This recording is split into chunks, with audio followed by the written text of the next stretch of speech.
Good morning. Paul Wiedefeld, General Manager for Metro. Joining me today is Leif Dormsjo from Director DDOT, Al Rashti, Director of Montgomery County DDOT, and Kathy Porter from one of our board members from Metro, and the mayor will be here shortly. She asked us to start, if we could. So we're here to talk about Safe Track number 10, which begins Saturday, October 29th, and continues until the Tuesday before Thanksgiving, November 22nd. Surge 10 has one of the largest rider impacts of all the surges that we have done and will do. It impacts about 200,000 peak trips per day. Work requires a complete shutdown between Fort Totten and the Noma Gallaudet stations, and 2 stations will be closed, both Brooklyn and Rhode Island Avenue. And very important is service outside of that area will also be impacted. I'll talk about that in a minute. As far as the type of work that we'll be doing, it'll be full replacement of a double crossover between Rhode Island Avenue and Brooklyn stations. It'll replace 2 switches near Fort Totten. We will work on 6 other mainline switches leading to Brentwood Yard. We'll replace more than 2,200 cross ties, 1,000 fasteners, and 2,700 linear feet of grout pads. We'll also be addressing NTSB recommended cable replacements, and we'll be doing structural repairs right here at Rhode Island Station. We'll also be coordinating with DDOT to allow repairs on Franklin Street and the Monroe Street bridges, which they need access to when the service is not running. As I mentioned earlier, the shutdown will result in severe service reductions that impact the entire Red Line from one end to the other. Whenever possible, we need Red Line customers with other options to consider telecommuting, traveling off-peak, and then also using bus alternatives. We put a number of boards up here that just show the nature of the work. We just have a photo of Twin Brook where we did very similar work, and what we're looking at here just north of where we're standing here. And then we also have a number of the bus routes, both in terms of what we're improving to provide more service, and also let people understand to think differently about how they got to get to where they get to, and maybe use a bus route to connect to another line to get into the district particularly.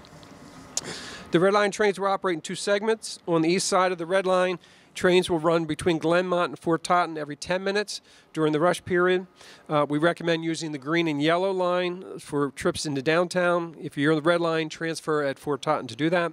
Or if you have the ability to drive to a Green Line station, that's even better. On the west side of the Red Line, the trains will run between Shady Grove and Noma every 6 minutes. That's about a 50% reduction in our normal service. So you can expect extreme crowding and potential delays on that part of the line as well. We will provide more 8-car trains on the red and the green lines to deal with as much traffic as we can, but it's important to note that it cannot handle all the traffic that we anticipate that would be on the line normally. In the shutdown area, Metro Bus will operate free shuttle buses between Fort Totten and Noma Gallaudet, stopping at Brooklyn and Rhode Island stations. This will only help the riders close to those stations connecting to the rail system. It cannot backfill moving all the traffic that normally would ride on the Red Line. So again, please use the green and yellow line between Fort Totten and Gallery Place. We also have a lot of focus on Union Station, given both MARC and the VRE lines that come into there and then transferring to the Red Line. So we're asking the MARC riders to consider other avenues to get to the system, whether it be at the green and yellow at Greenbelt, at New Carrollton on the red, or for the VRE at King Street, Crystal City, or LaFont Plaza. And again, please look at bus options as well. And the easiest way to do that is go to our website and look at your particular trip and let the app, in effect, help you get there. So with that, I will turn it over to Leif to talk about DDOT's efforts. But I want to thank all the riders for both understanding what we're trying to do and for being so flexible in what we've been trying to address here. Thank you. Leif? Thank you, Paul. Leif Dormsjo, District Department of Transportation. Paul highlighted some key transportation options for Surge 10. I'd like to get into a little bit more detail regarding the district's preparations and some of the specific options available to Metro Rail riders. I'd like to reinforce the importance of Red Line riders developing a Plan A and Plan B for meeting their travel needs during this surge. I also want to stress that driving by yourself in your own car should be your Plan C. take advantage of the Montgomery County Ride-On shuttle bus between Silver Spring, Tacoma, and Fort Totten. Use the extra WMATA buses on the S9, P6, 80, and L2 routes. Those are described here on the boards. Hopefully we can get that information out to more and more users of the system. WMATA, DDOT, and the city's Department for Hired Vehicles, along with Montgomery County, will be working cooperatively to ensure that all additional buses and other users of the transportation system, other vehicles staging at Fort Totten, will be able to, board and alight those vehicles easily and conveniently. So we've set up station management plans around Fort Totten and also the NOMA station. DDOT and WMATA have signage plans, and we will staff the high traffic areas so that people will have the ability to interface with a customer service representative. We are deploying traffic control officers principally at the NOMA station to help with some of the pedestrian movements and the bus movements around that station. That will be the primary point in the district where those shuttle buses will be coming in from southbound direction and exiting northbound. We'll have our traffic engineers working to make real-time adjustments as they see conditions develop. We expect the first several days of the surge to be the ones that contribute the most congestion to our roadway system as people sort through the commuting options and patterns.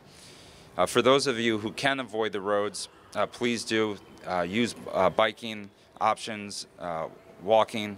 The Met Branch Trail is a great amenity here and has some benefits as an alternative, so certainly use a bike to travel along the Metropolitan Branch Trail or the Rock Creek Trail. To support some of that effort to bike, we're going to continue to market the $2 option for bike share and also have a bike share corral at the end of the Met Branch Trail here at Union Station. So we'll have a bike corral available in the evening hours in particular to help facilitate more use of the bike share system.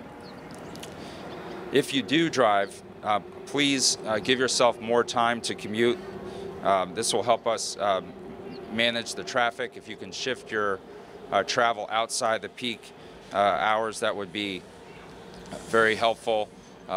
Avoid cut-through traffic. We really need to be respectful of the communities in Northeast DC in particular, who really need to make sure that their local neighborhood streets are safe and not overloaded by cut-through traffic. I'm going to let this train go by here.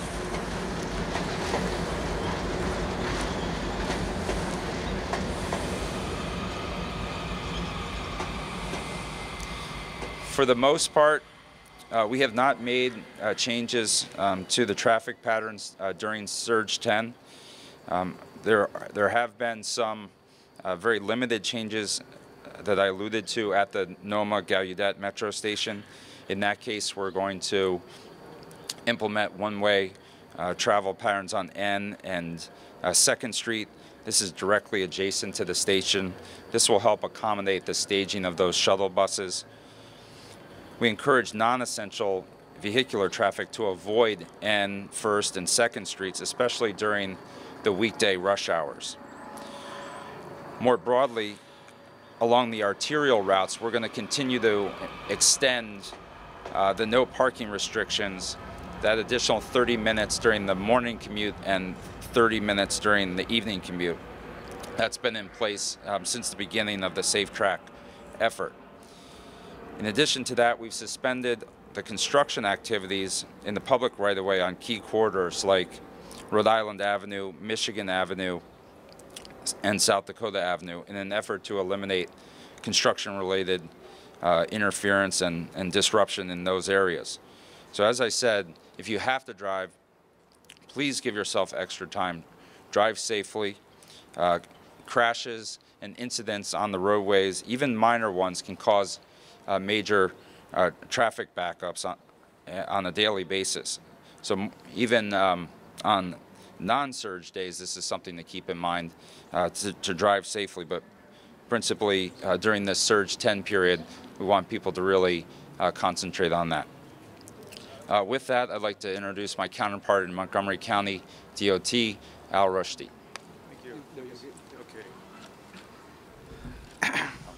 Al Rushdie, Director of Montgomery County Department of Transportation. Metro Rail Red Line is the highest ridership line in our system, so commuters should expect Surge 10 to cause major disruptions and delays. That is why we strongly recommend and encourage rush hour Red Line users to find an alternative way to commute and travel. To help you, Montgomery County Department of Transportation has been planning measures to help mitigate some of the expected Surge 10 disruptions. MCDOT has developed a three-part plan, and these measures were highly successful during Surge 6 and 7, which had tremendous results in Montgomery County, at least for our users. And our plan is three parts. First is enhance transit options. Part one is to add free ride-on shuttle buses between Silver Spring and Fort Totten with the stops in Rhode Island, in Tacoma. And these shuttle buses will provide extended and frequent service, 10 minutes or less headway from 5:30 a.m. to 10 a.m. and from 2:30 p.m. to 7 p.m. on weekdays. New for Surge 10, we are distributing a limited number of free MARC train round-trip tickets to encourage new riders to try this alternative. Our Part 2 plan is promote alternative through commuter services. That is carpool, vanpool matching, employer telework seminars and consulting, fair share transit benefits, bike route signs between the Eastern Red Line station and Green Line and at West Heightsville. And also learn the route, free guided bike ride with WABA, interactive maps of park and ride lights option, and also bike share promotions. Our trip stores will provide riders with alternative transportation information, and we will sell MARC one-way tickets. Our Part 3 plan is to manage traffic during the surge. Our Transportation Management Center will actively manage traffic signal throughout the county, especially on those affected corridors, and restriction will be placed on parking on the street on key corridors, which is Georgia Avenue and Colesville Road.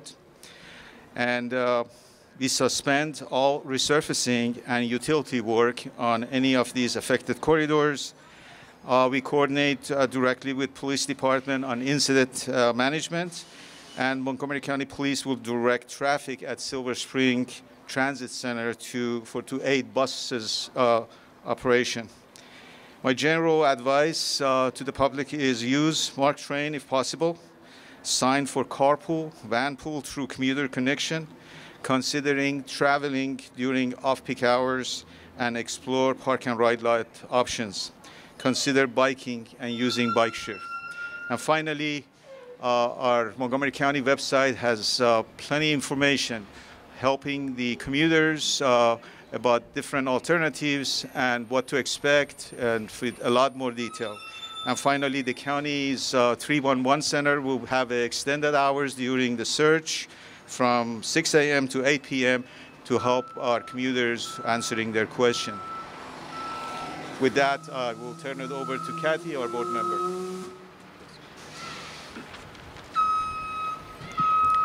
Good morning. I am Kathy Porter, a WMATA board member representing Montgomery County, Maryland. As we begin this Surge 10, we are halfway through this region-wide effort to improve Metro track safety and restore reliability to all Metro lines. As you've heard, Surge 10 will have a major impact on riders in Montgomery County and throughout the rest of the system. As Mr. Wiedefeld pointed out, we expect that it will affect approximately 200,000 peak hour trips per day, which is a major impact on our system. Mitigation for this enormous impact has been a cooperative effort between all the jurisdictions affected, between WMATA and the Maryland Department of Transportation, Montgomery County, and the District of Columbia. As you've heard, some riders may be able to use the Green Line between Fort Totten and Gallery Place as an alternative route. Metro will run free shuttle buses between Noma and Fort Totten. Ride-On will run free shuttle buses between Silver Spring, Tacoma, and Fort Totten Metro Rail stations during extended rush hours. MARC trains are also available as an alternative. We also hope that, as in previous surges, some commuters will telework or will modify their schedules to travel at off-peak times instead of during the peak of the rush hour. WMATA is pleased with the amount of progress we have been able to make in previous surges, replacing tens of thousands of feet of track, cross ties, fasteners, and insulators, and bringing us much closer to a state of good repair. The board is focused on seeing results from this increased maintenance. Over the course of the Safe Track surges, WMATA has become more efficient at mobilizing its workers to make the most of available track time. Ultimately, what the board wants to see is that Metro successfully addresses the FTA and NTSB safety recommendations, and we are able to restore the reliability that riders have been accustomed to for many years. Thank you. Okay, with that, we'd be glad to take any questions. The mayor has arrived, and we'll be glad to take questions as well. No? Yes, sir. What specifically, hold on. This is the first segment shut down in the district, I think, since July. What specifically, and maybe Director Dormstrow can answer this as well, Mayor, are you looking to do better this time than you did last time? I think it worked pretty well when you shut down the eastern side of the system back in July. But what specifically are you looking to improve on? Sure. Obviously very disruptive. Sure. I mean, one of the things we want to make sure is that we have all the resources ready to go when we start, make sure we're getting the work done as quick as we can. We've got to make sure we have worked very close with DDOT just on the local impacts around the stations to try to deal with those issues, and then trying to get the regional, so the regional impacts addressed, both with Montgomery County and DDOT, to make sure they understand that this is beyond just this immediate stations, the immediate stations being impacted, but it impacts the entire region. So,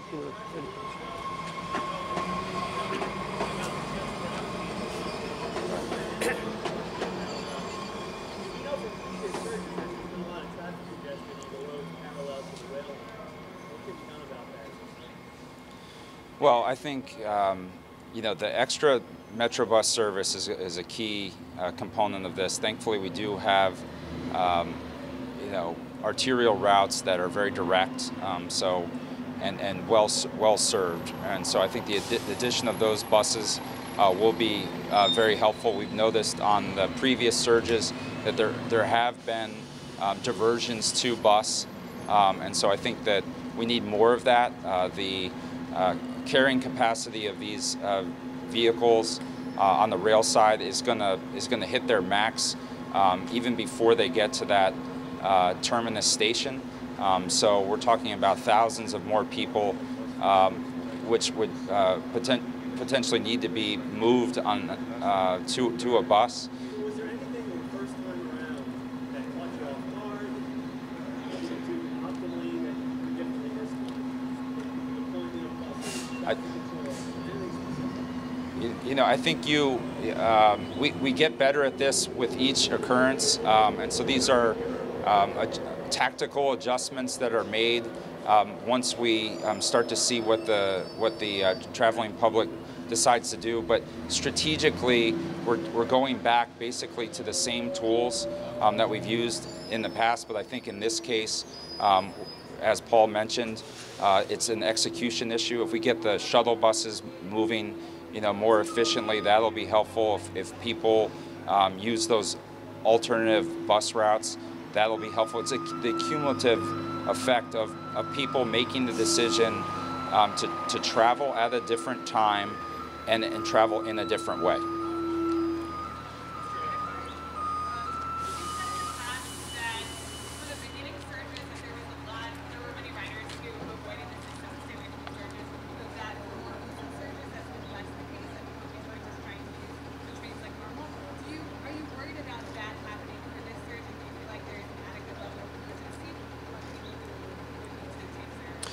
Yes, definitely. This is a different situation. One is the volume of the people that we've talked about in terms of the riders, but also when you have a total shutdown, I think our experience is people do behave a little differently than when we go to single tracking. Single tracking, people can still see that, okay, I can get there, you don't have to do anything terribly different. When they see that it's a total shutdown, I think they do different decisions. So with the red line being our busiest line, impacting Union Station, those are tens of thousands of people a day understand what that means. We've been out literally the last few days handing out leaflets to all the actual users during peak period, just so they know that it's coming. They were here, they were at Union Station this morning. So we'll continue to do that, and obviously I thank all the media for helping us get the word out as well.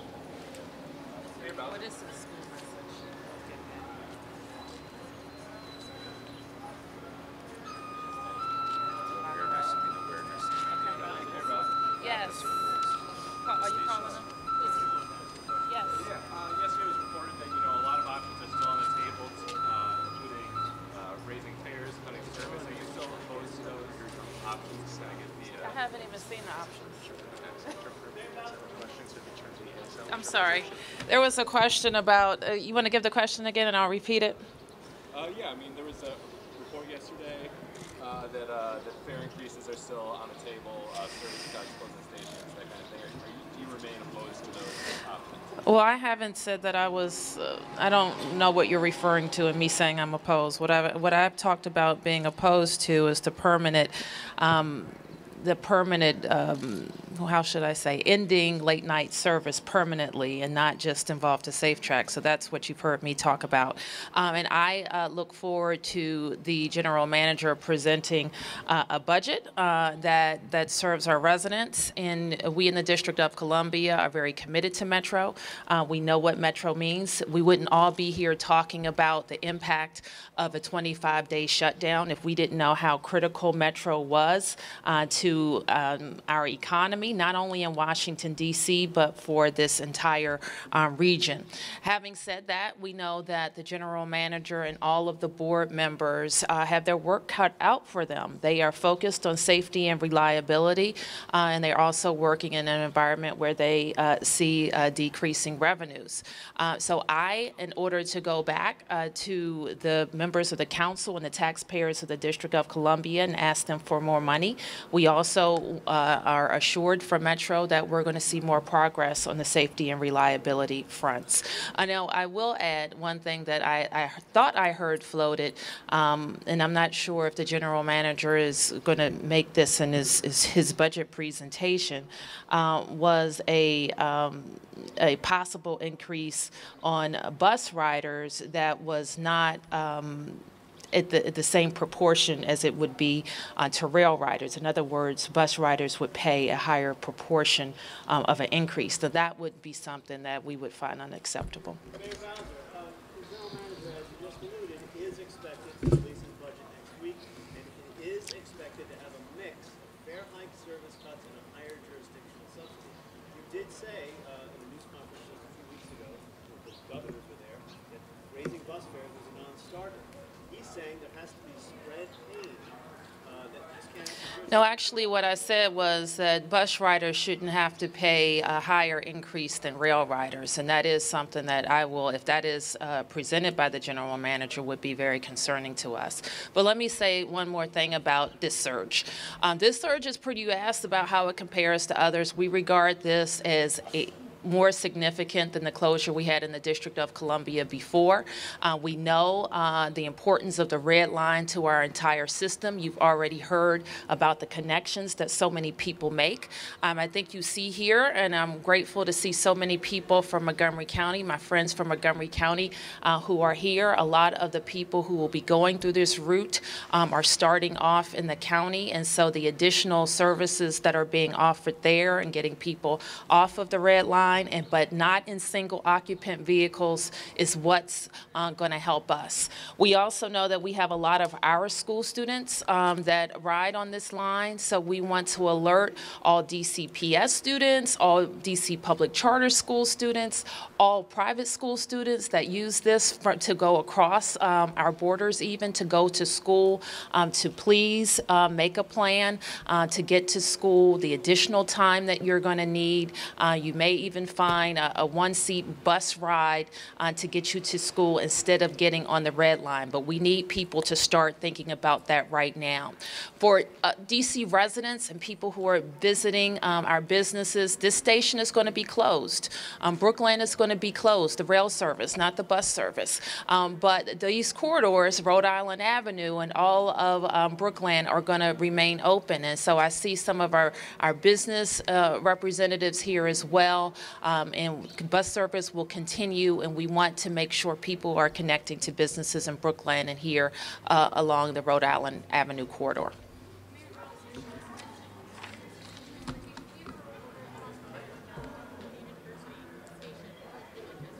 Okay. So. Okay, so how will you be providing access to the deaf and hard of hearing through this surge? Will you be providing somebody who can sign at those places so they can communicate with them to provide them the different routes? I'm not sure of all the materials. I don't know if Paul wants to talk about the materials that are ready and available at each of the stations. Yes, if you go to our website, actually, we did create a video that was signed, basically explaining the different aspects of the surge and where to get more information. Mr. Wiedenfeld, Yes. I'm a rider on this. I use this station every day, so I have a couple of very quick questions. Number one, wasn't there any consideration of actually running bus service from these stations directly into downtown? Number one. Number two, during the month of November, will you actually fix the breaking concrete that was at the station? And then number three, are you concerned about fare hikes causing a death spiral in terms of people using the system, given that people don't have a lot of confidence in the on-time performance and other things, metrics of performance on that? Sure. On the first one, on the buses, we do have other bus routes, that do go downtown. So we're asking people to look at bus options that they normally maybe don't consider. We are asking them that. The circulator's been beefed up. So there are bus options there. In terms of the work here, yes, we will be doing a lot of that work. We've got the contractor lined up when this is closed to get in and do much more extensive work. It will not all be done during the surge period because the extent of his work goes beyond that 25 days, just so you know. But we are stepping up that whole effort. And I apologize on the third issue in terms of the fares. Again, we feel that we've got to, costs do go up. It's been almost 3 years. And just inflation alone, with any business, you have to deal with those issues. It's not something we want to do. We have to be very careful of it. We don't want to create, where we're losing riderships. Anytime you do raise fares in any transit system, it does have an impact on the numbers of riderships, but that's got to be balanced against the financial condition of the entire system. Mr. Wiedenfeld, was that just an admission for the first time that yes, in fact, you're going to propose? No, the gentleman asked what's sort of the rationale behind fare increases, and I answered it from a transit industry perspective. Let me ask a follow-up, please. Last week, you admitted that you haven't done a good enough job communicating your position to the public about late-night service. How are you going to sell folks about raising fares, say, for Sure, the bus sure. stops, when the state of the system is what it is, even if you really need the money? Okay. I can do better at lots of things. One of them is communications, for sure, so I will continue to work on that. The reality is we have a system that we're trying to make up for decades of work, and that's what we're up against. So we have to do that. So until we get to the point where we're out of a repair mode and just a basic maintenance mode, over the last few years, and since I've been here, we've been going out and repairing things that should have been done and maintained over decades. So we want to switch that to a maintenance mode, so we reduce the amount of major impacts we have on our customers across the board, which then increases reliability, and then we can get the ridership back up. Again, I'll be discussing that next week.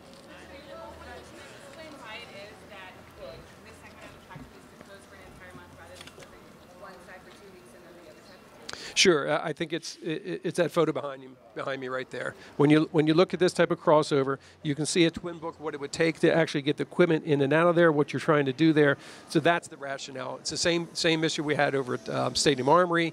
You just have very complex portion of the structure. It's not just a single track that you're going down. As I mentioned, there's 6 switches that we're dealing with, a number of interlockings. It's just the complexity of it. It would take, literally, we can't wait to get in to do this work any longer, and it would take so many more months, if not years, to get in to do it if we were just piecemealing it.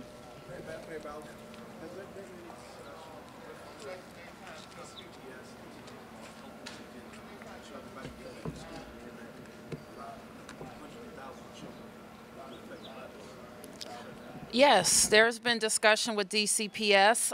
We have discussed from the outside of Safe Track that children and families are going to have to make alternate decisions during surges, and this one is especially significant because it's 25 days and it's 2 major stops.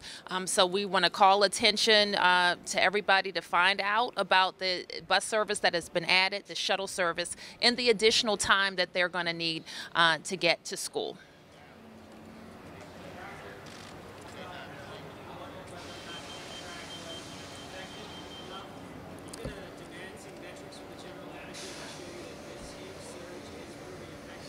I think that we're all on the same page with that. I know that the board and the management want to demonstrate the work that's being done here and what it means for the state of good repair for our system. So I think we're all on the same page with that.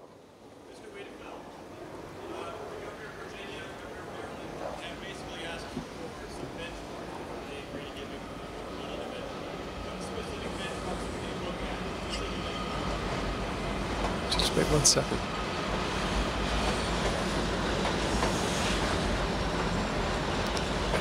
We have a series of benchmarks that we do monitor. Literally, we have dozens of them that we do internally. We have some that we give to the board, but I'm going to refine those basically to make sure that I'm meeting their needs. I think at the end of the day, they want to know that basically the service is out there when we say it's going to be out there and it's performing. That what we promised to deliver to customers. I think that's probably the biggest benchmark. So we will come out with something that addresses both their needs.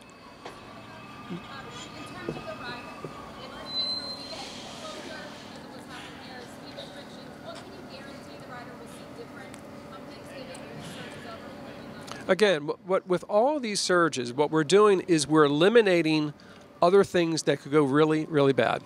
I mean, that's the key of why we picked the 15. They were at risk for much greater impacts on the customers and potentially on their safety. So that's what we've got to do. So it isn't, it isn't as clear as opening a new station or something where you can just say, okay, well, there's my new thing. The reality is that track will look exactly like that, but the infrastructure that supports it will be strong, and it'll be strong for years. So that's what it's about. And I know that's very difficult for people to understand, particularly what the impact it's having on them.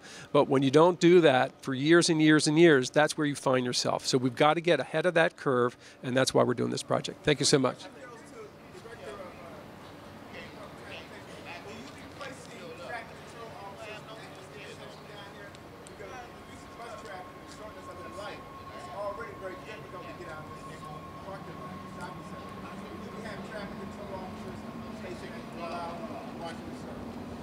I'm not precisely sure if we're going to have the TCOs at that intersection from the get-go, but we'll monitor it, and we basically have an allocation of traffic control officers that we want to be flexible about the deployment.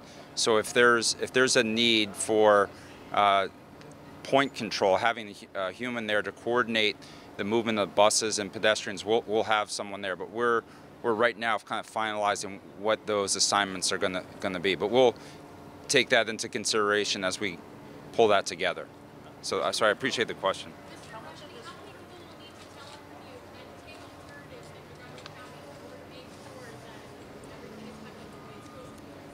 I'm sorry, I missed the beginning of your question. How many Montgomery County riders need to use alternatives, such as telecommuting, different hours, and parking? Well, I think I don't have a number for you, how many commuters, but I think through the surge 6 and 7, we were able to actually change some of the habits. We see quite a bit of positive result from those two surges, and I think with what we are doing in terms of getting our commuter services message out to businesses and community, we expect that this will go through not as smooth as everybody would like, because this is going to be a tough one, but I think we get through it as we have on the surge 6 and 7. How much of this work has been added by like the event in the past few months? So these switch replacements, the concrete repairs. I mean, has the surge evolved over the past few months? Derailments. Yes. Oh, definitely, definitely. Remember, I mean, you know, we pushed very hard to get this thing going very quickly. You know, in a perfect world, you would have, you know, studied it for a year and come out with things. We didn't have that we didn't have that luxury of time. So basically, we had to jump into this thing. We've learned along the way. We've all learned, I think, along the way of how we can do this better. But I think there was a clear understanding that this was all needed, and we couldn't push this off any further. And to be frank, I think that's been the history here. So I think that's the last question, if we could. Thank you so much, Mayor, for coming out.